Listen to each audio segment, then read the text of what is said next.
All right, we've got news breaking right now. Sources have told the news agency, the Press Trust of India, that Rolls-Royce, which faces a CBI investigation for allegedly hiring middlemen for a defense deal, has told the government that it's ready to pay back the money that was paid to the agents as a commission.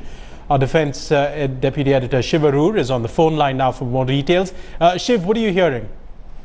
This is actually pretty unprecedented. Even though it's not the first time, Pierre, that a company, under investigation for possible kickbacks being paid, is offering to actually, reverse the transaction, try and persuade the government to sort of start from scratch as far as that particular deal is concerned.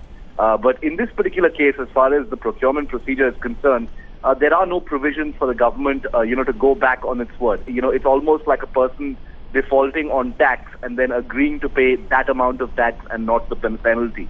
So in terms of the provisions and what is allowed, it may not be permissible. It's entirely the government's prerogative to decide how to respond to Rolls-Royce's offer. Because remember, what they're basically saying is, we will pay the 18 crore rupees or $1.8 million. Will be paid back to the government instead of to the Ashmore Private Limited company owned by a person called Ashok Patni based in Singapore. This was for a gas marine turbine deal with Hindustan Aeronautics Limited.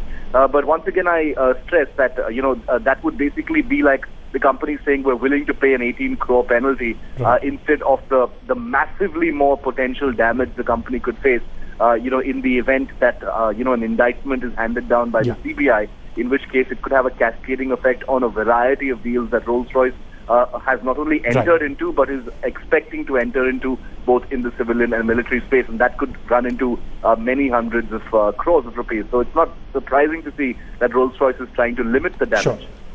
Shiv Arur, those updates there on this breaking story.